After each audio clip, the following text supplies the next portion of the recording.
Bismillah ar-Rahman ar-Rahim. Alhamdulillah wassalatu wassalam ala rasulillahi amma ba'd. So we finished up into this point from a number of the smaller chapters in surah of the Quran. We're going to come to a new surah today. It shows the importance again once of the sunnah of the Prophet sallallahu alaihi wasallam. As Allah mentioned in the Quran, وَأَنزَلْنَا إِلَيْكَ الذِّكْرَ لِتُبَيِّنَ لِلنَّاسِ مَا نُزِّلَ إِلَيْهِمْ وَلَعَلَّهُمْ يَتَفَكَّرُونَ. We revealed to you the dhikr, the Quran, Ya Muhammad sallallahu alaihi wasallam, so that you can explain to the people what was revealed to them. So without the sunnah of the Rasul sallallahu alaihi wasallam, we don't have understanding of the Quran. So today's chapter that we're going to deal with is the same situation. The name of the chapter is Surah Al-Ukhdud. Al-Ukhdud. Anyone have an idea what that chapter is? The other name? Al-Ukhdud. My man. Surah Al-Buruj. Although I was pointing to him. Yeah, I was pointing to him. That's what you wanted? That's what you wanted to say? Surah Al-Buruj. And the surahs that we mentioned already, we told you they have multiple names. Al-Sharh, Al-Inshirah, all of that. So now go ahead, read it, and then when I tell you to stop, you stop, okay? Because we're going to explain from what happened the last time. That's why we're going to deal with this surah today. When we talked about the issue came up, the three people who spoke in the cradle. Go ahead, my brother.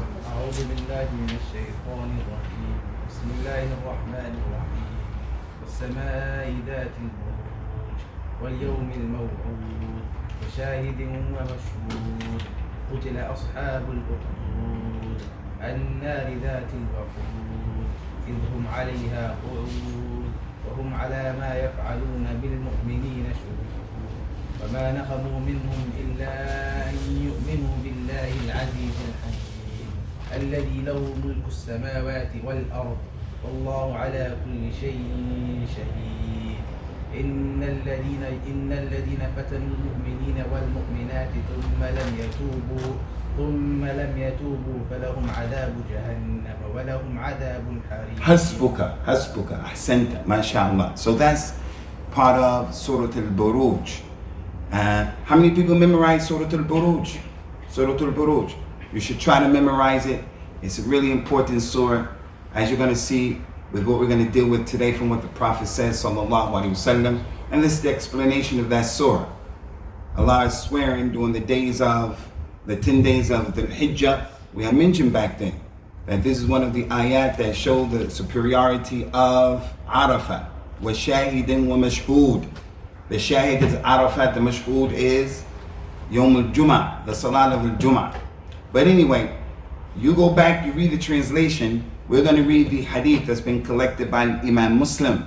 And Imam Muslim said that the companion Suhaib, may Allah be pleased with him, concerning this surah, Al-Ukhdud, the non-Muslims, they made a big fire and they threw the Muslims in the fire and burnt them to death. Not fairy tale, it's not a story, it's explanation of what happened to people in the past who believed in Al-Islam. And the Prophet sallallahu alaihi wasallam used to constantly tell his companions when they were in Mecca and they were being oppressed about the many people of Iman who were murdered in the past.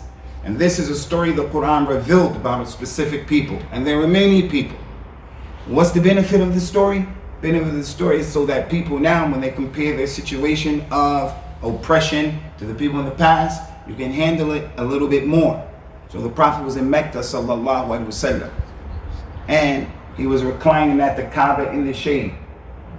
And some of the poor Muslims came, like Khabbab ibn Arat. Those people who had nobody to help them. Bilal ibn Rabah had nobody to help them.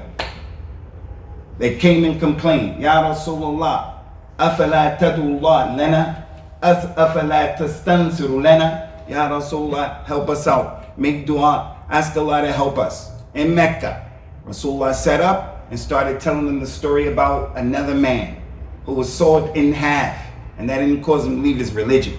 That's what this surah is about. So it wasn't just these people, those people. It was always Bani Israel and Fir'aun. Always going to be a fight where the people are going to say to you, leave your religion. Leave your religion. So when those poor Muslims came and they wanted the Prophet to make dua that he could have, he didn't make dua. He said you have to be patient because this is what happened to the people that came before. So you have to compare your situation now with theirs, and it's not that bad in comparison. He said, sallallahu alaihi wasallam, that there was a king from the people who lived before you, and that king had a sahir. He had a magician who used to work for him who did magic. The magician was getting old, and he sent to the king a message and told the king, I'm getting old. You need to send a young man to me so that I can teach him magic. So this king sent him an innocent young man to go and to learn from him magic. On the way, the young boy saw a man of the religion, a rahib, the religion of that time, before Prophet Muhammad sallallahu alaihi wasallam. But it was the religion of the people who believed. And those people who believed before are our brothers from Bani Israel or whatever. He saw the rahib and he would stop and listen to the rahib and what he had to say. And he was impressed. He was impressed with the dawah of Islam, what the man was saying. And then he would go to the magician after that. And that's how he did his life. Go to his lesson for the magician and learn from the religious man, the religion. And then he started to be late going to the magician. So the magician would hit the guy. The boy went to the religious man and complained, the magician is beating me up now.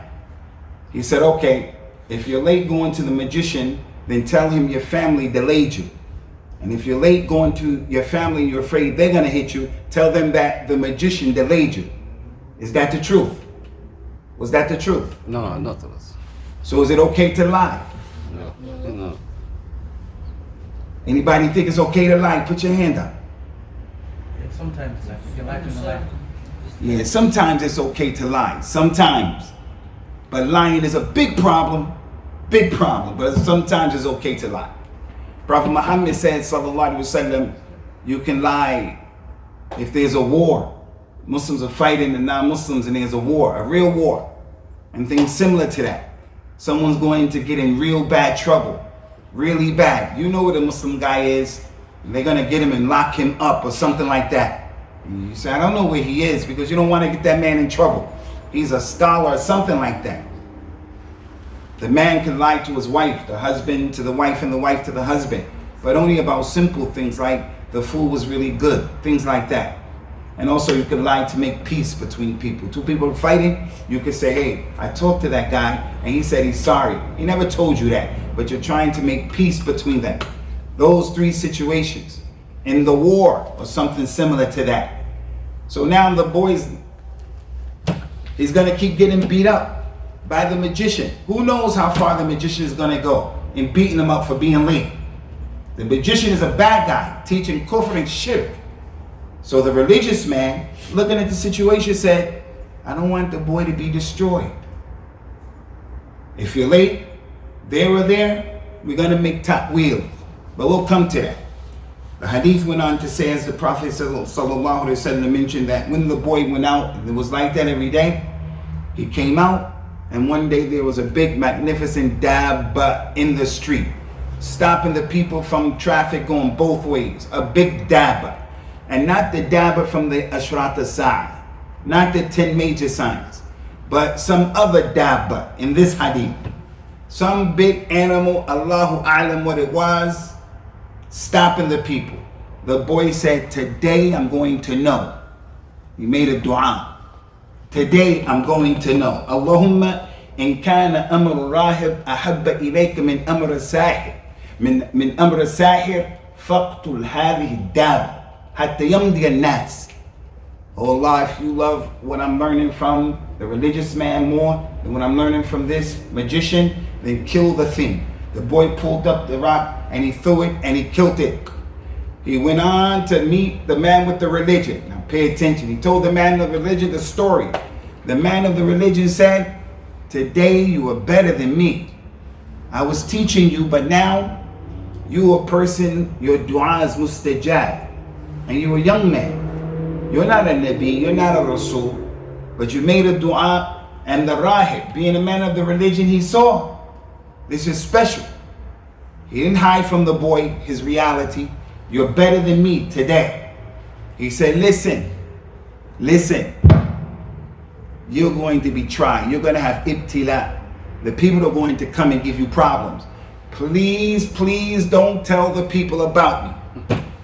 Don't tell them that I was teaching you. Don't let them know.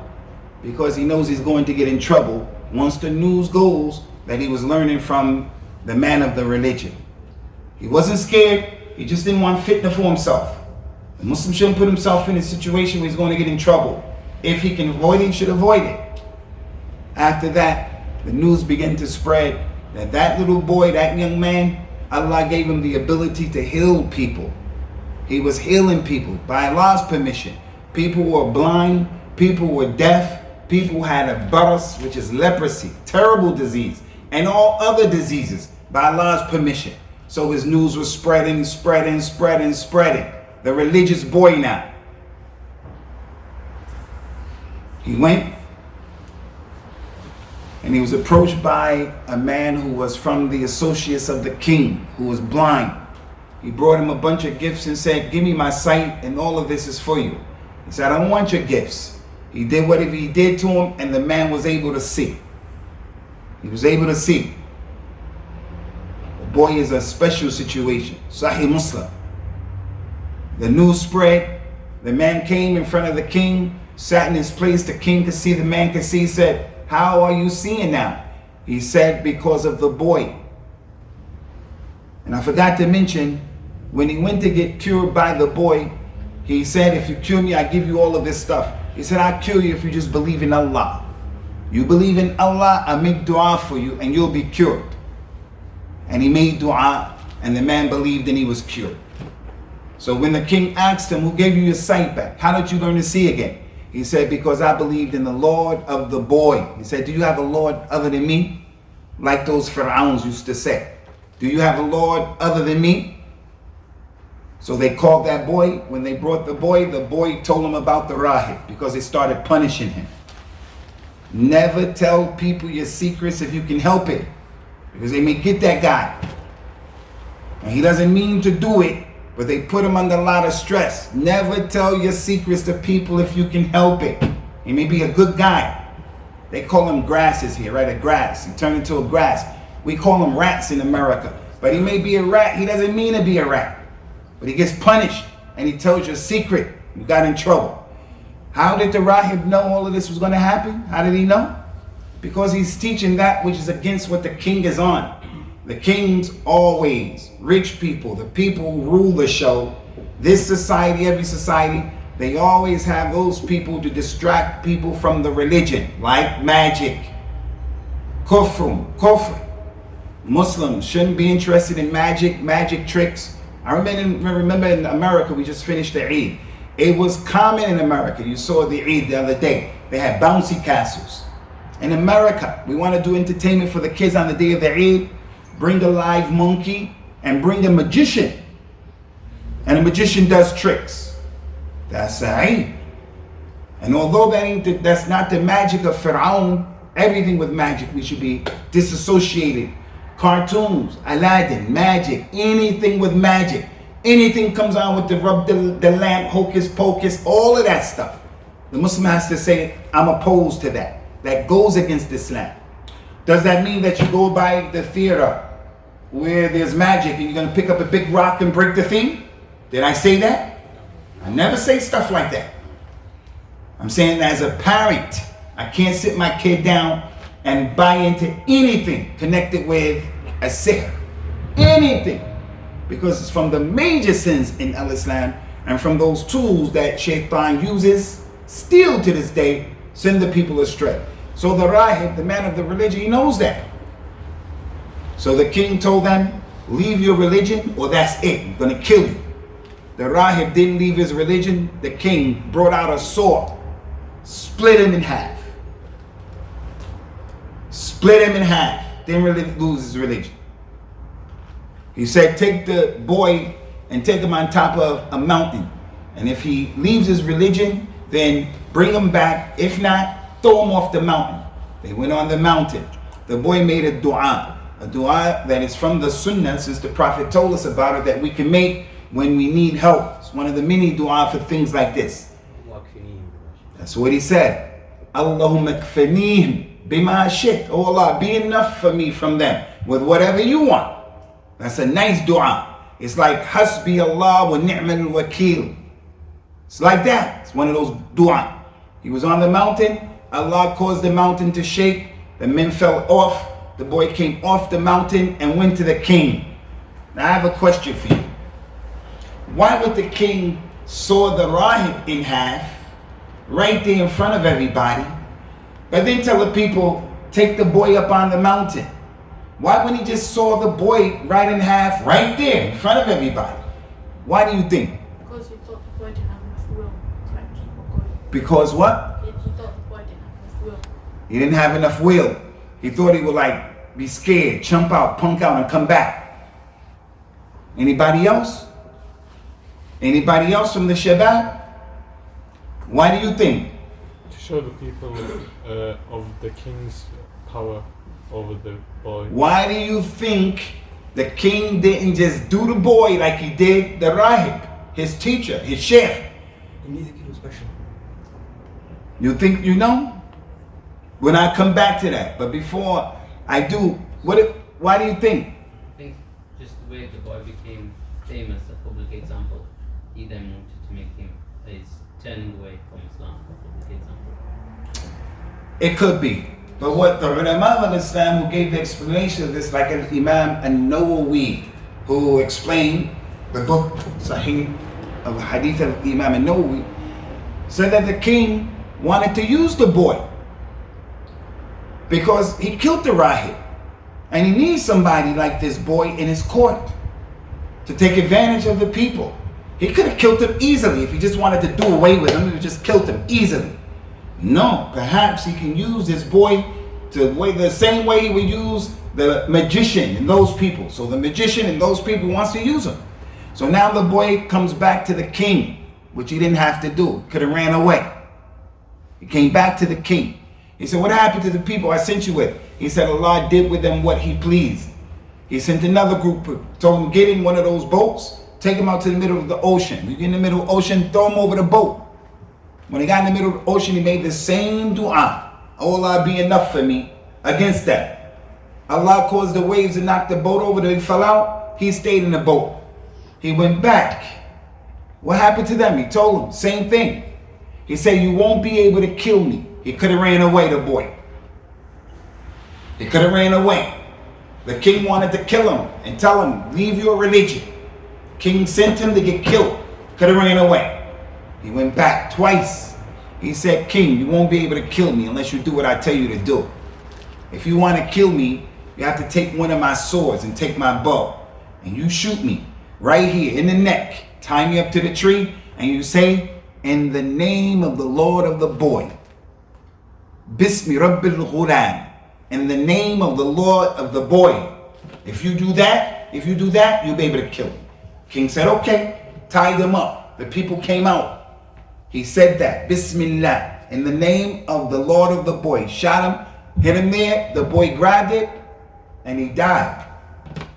And the people who saw it said, we believe in Allah. We all believe in Allah. Something about the boy, I don't know, you don't know. He knew something. Why, how, why did that cause the people to, I don't know all of that.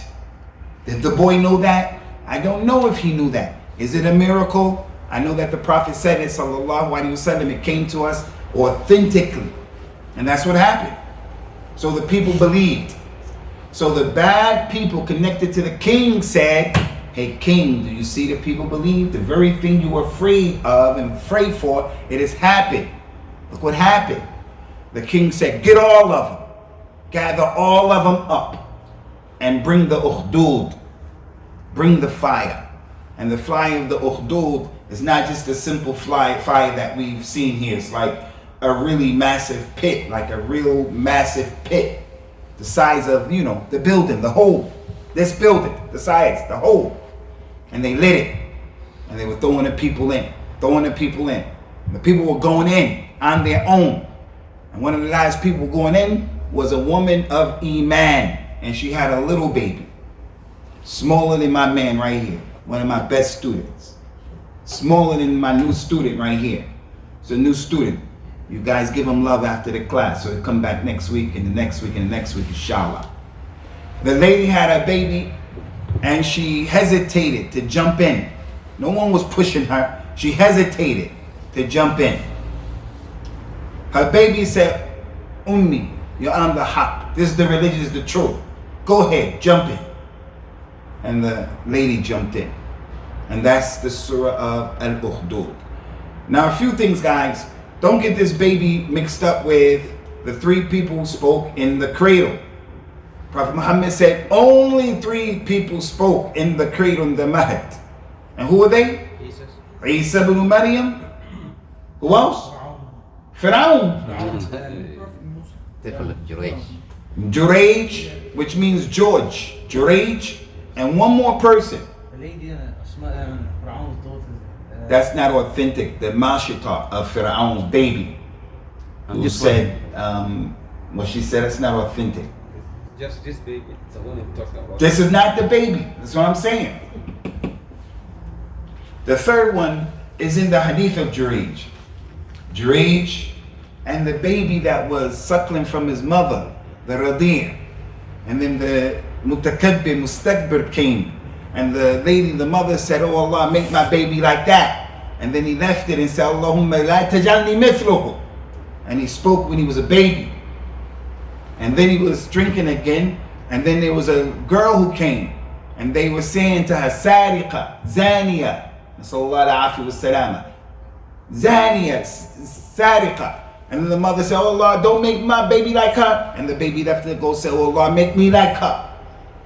And then the mother said, what are you talking about? Why do you say that?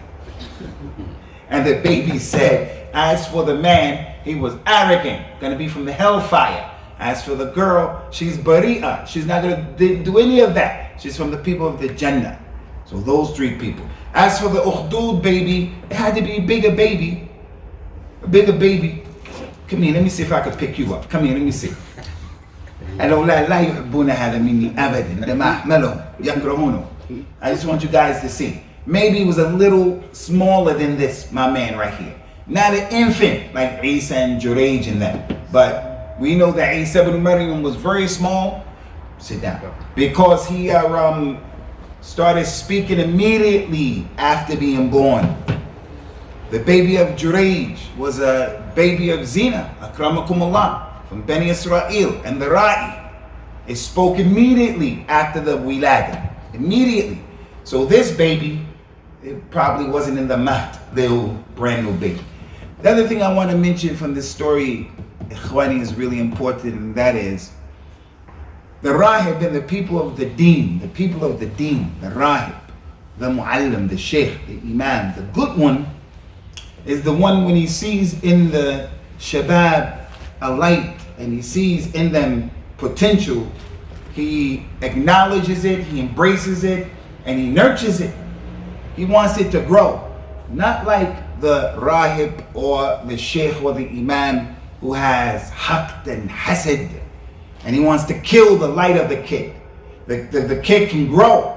He becomes more knowledgeable than the Sheikh, so the Sheikh sees him as competition. He doesn't want to help him grow. He doesn't want to acknowledge him. No, this Rahib said to that boy, Ya bunay anta afdal minni al-yawm. From today, you better than me. And he acknowledged that. I've seen with my own eyes how the mu'allim or the person who's supposed to be a sheikh or something like that, he's nervous of the student because Allah gave the student a mohiba. The student is, and he wants to kill that. One of the greatest examples of that is Shaykh al-Islam ibn Taymiyyah, rahmatullahi alayhi.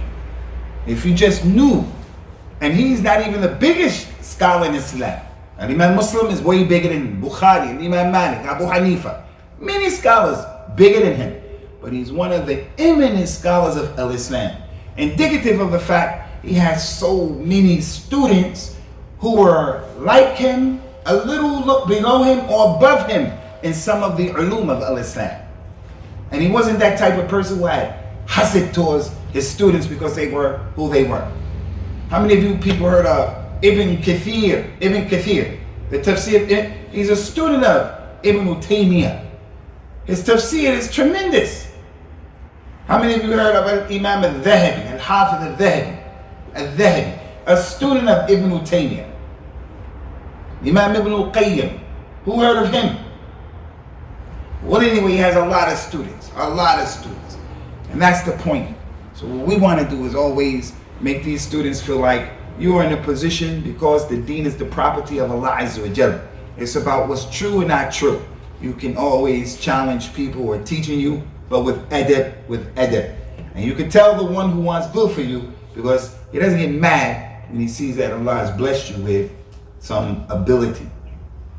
I think my man is looking for something. Okay, Ikhwani, we're going to stop here, inshallah. You brothers have any questions about today's dars? You can put your questions forward, inshallah.